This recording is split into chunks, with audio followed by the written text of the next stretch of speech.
Assalamualaikum warahmatullahi wabarakatuh. Anak-anak saleh, bagaimana kabarnya hari ini?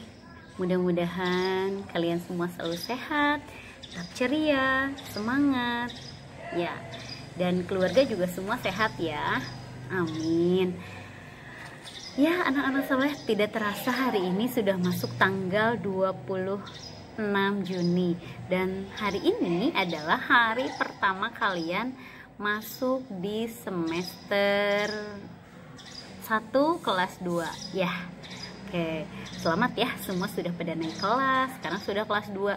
Tapi libur kita nggak lama. Kalau sekolah lain kan liburnya masih lama, sampai tanggal 13 Juli. Kalau kita sekarang sudah mulai masuk.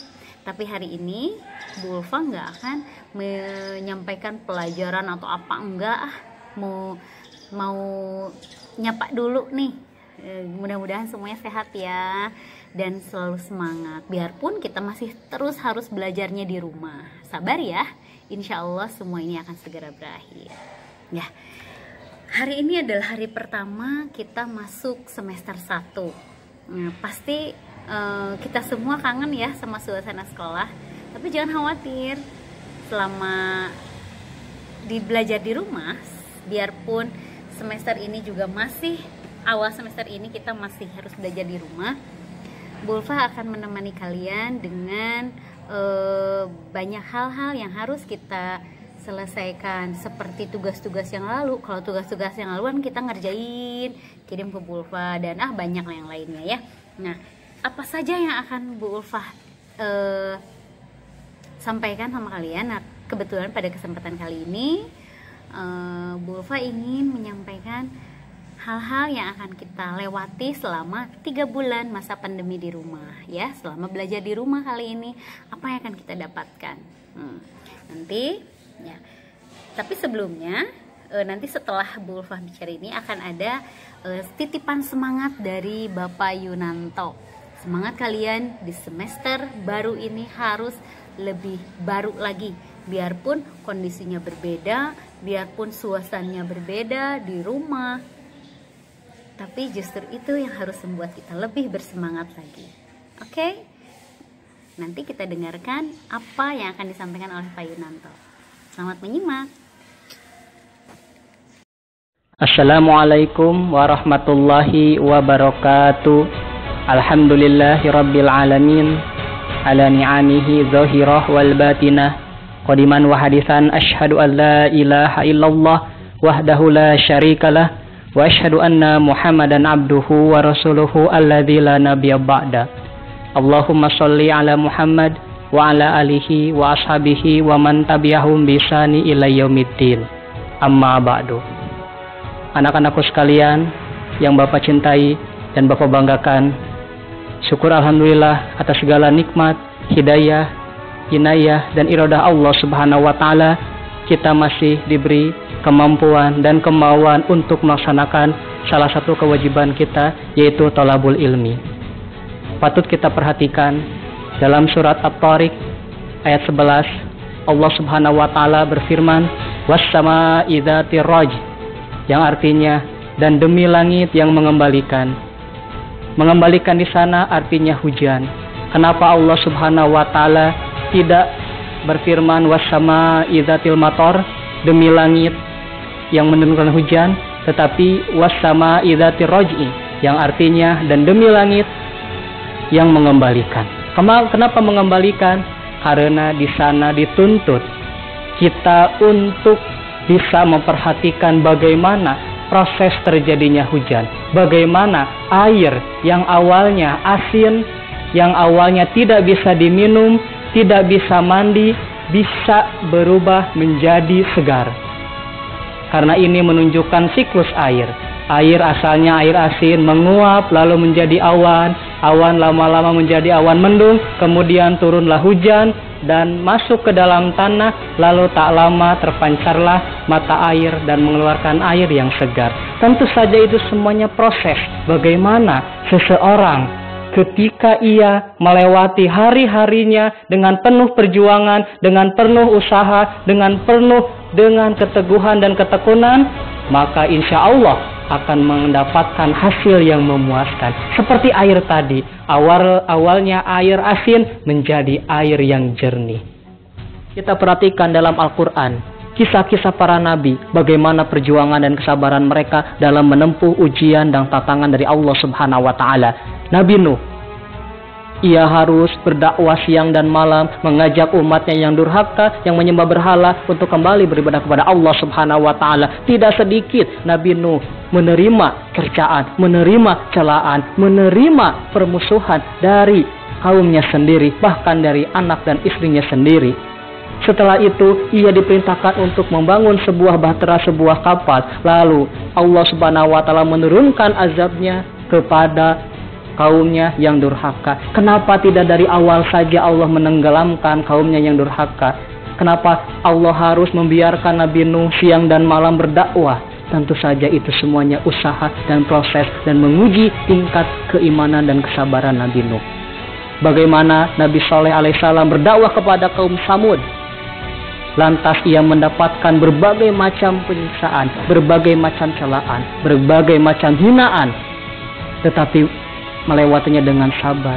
Setelah itu baru kaumnya dibinasakan. Mengapa tidak dari awal saja Allah Subhanahu wa Ta'ala mewafatkan atau mematikan Raja Namrud? Kenapa Nabi Ibrahim harus menyendiri dahulu mencari Allah ketika melihat matahari, inilah Tuhanku, ternyata mataharinya tenggelam. Lalu pada malam hari melihat bulan, inilah Tuhanku, lalu bulannya hilang, lalu Tuhanku yang menciptakan seluruhnya. Kenapa ia harus berdebat dulu dengan Raja Namrud? Kenapa ia harus dibakar dulu oleh Raja Namrud? Kenapa tidak dari awal saja Allah membinasakan Raja Namrud? Bagaimana perjuangan Ibunda Siti Hajar mencari air sampai 7 kali bolak-balik antara Safa dengan Marwah di bawah terik matahari. Kenapa tidak dari awal saja Allah memancarkan air Zam-Zam? Kenapa harus 7 kali balikan dulu? Tentu saja itu semuanya proses, usaha, ikhtiar. Bagaimana Nabi Musa alaihissalam harus berdakwah dulu kepada Fir'aun, sang penguasa yang lalim. Mengapa ia harus bertarung dulu dengan penyihir-penyihir Fir'aun? Mengapa ia harus dikejar-kejar oleh pasukan Fir'aun? Mengapa Nabi Musa harus berasa kebingungan ketika antara lautan dengan pasukan Fir'aun? Kenapa tidak dari awal saja Allah menenggelamkan Fir'aun? Kenapa tidak dari awal saja Allah memenangkan Islam? Kenapa Nabi Muhammad harus berdakwah sembunyi-sembunyi?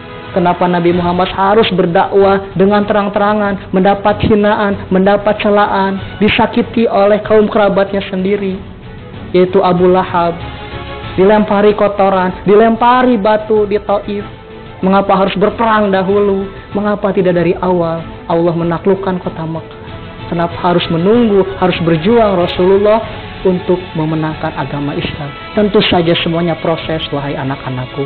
Maka dari itu, dalam belajar jarak jauh ini, tentu saja kami merasakan, kami sadar bahwasanya ini semuanya sulit untuk kita. Tapi percayalah bahwa Allah Subhanahu wa Ta'ala memberikan ujian sesuai dengan kemampuan kita. Maka kita ikhtiar dengan nama Allah, insya Allah. Kita berjuang, kita belajar, di tengah apapun itu, insya Allah, Allah akan menggantinya dengan pahala yang besar, dengan pahala yang tertinggi dan tak terhingga. Amin ya rabbal alamin. Mudah-mudahan kita semua tetap semangat, tetap istiqomah, dan tetap ikhtiar untuk mendapatkan ridho dan rahmat dari Allah Subhanahu wa Ta'ala. Sekian dari Bapak, mohon maaf apabila ada kesalahan. Billahi taufiq wa hidayah. Wassalamualaikum warahmatullahi wabarakatuh.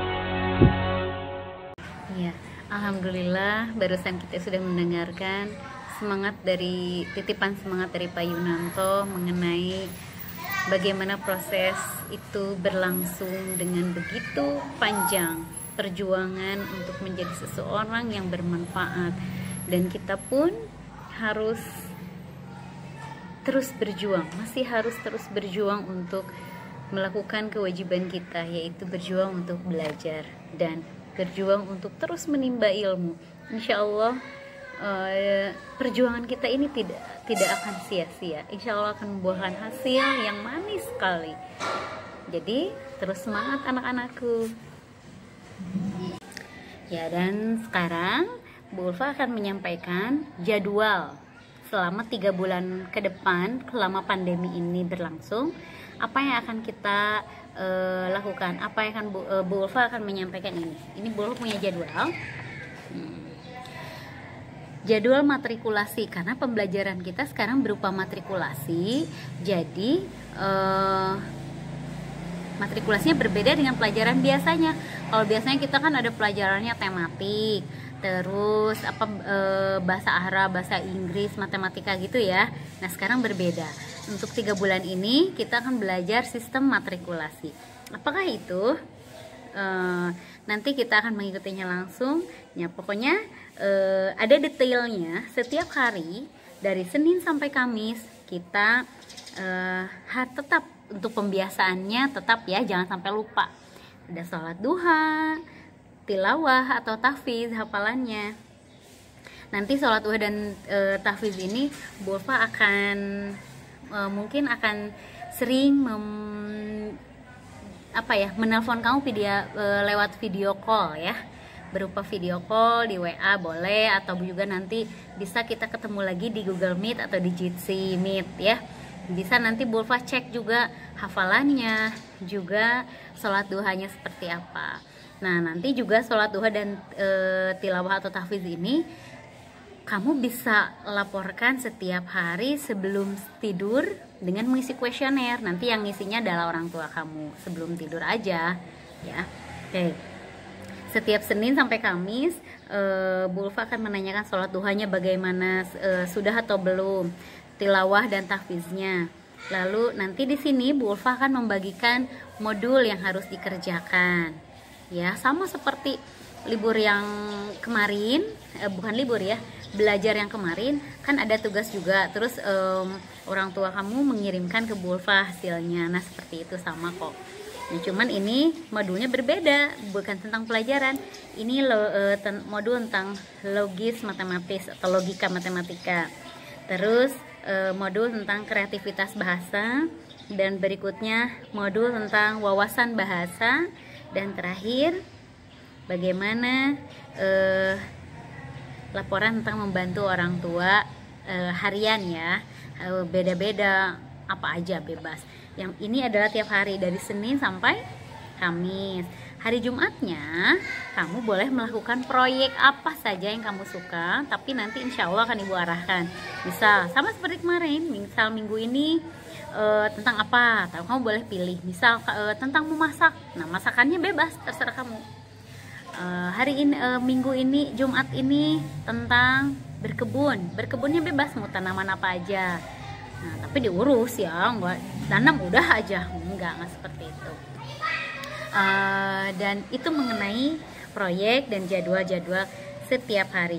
Ibu Senin sampai Jumat mungkin seperti ini, dan insya Allah apabila waktunya mengizinkan dan orang tuanya juga ada dalam kesempatan dan waktu yang luang, mudah-mudahan Sabtu dan Minggu kita ketemu di Jitsi Meet ya, atau di video call atau Google Meet yang langsung bertatap muka dengan Ibu secara online, secara dunia maya. Nggak apa-apa ya, sabar ya, secara online dulu. Nah ini jadwal seminggu dari Senin sampai Jumat. Nanti hari Minggunya kita libur dulu, boleh tanpa modul, tanpa tugas, tanpa proyek, tanpa apa-apa ya. Tapi tetap harus ada untuk pembiasaan harian, sholat duha, tilawah, membantu orang tua itu tiap hari. Nanti diisi ya kuesionernya, diisi oleh orang tua kamu. Kuesionernya nanti ada di bawah sini setelah video ini nanti Bu Ulfa share ke grup kita ya. Oke, sekian dari Bu Ulfa. Mudah-mudahan dengan menyampaikan jadwal ini pembelajaran 3 bulan kita ke depan lebih terarah insya Allah. Dan terus semangat ya anak-anak soleh. Intinya biarpun belajar di rumah, tetap kalian harus menjadi generasi yang berbeda. Terus belajar selangkah lebih maju, biarpun masih di rumah tetap berkarya. Dengan apa? Dengan kemauan kita untuk terus belajar dan kemauan kita untuk terus bermanfaat. Assalamualaikum.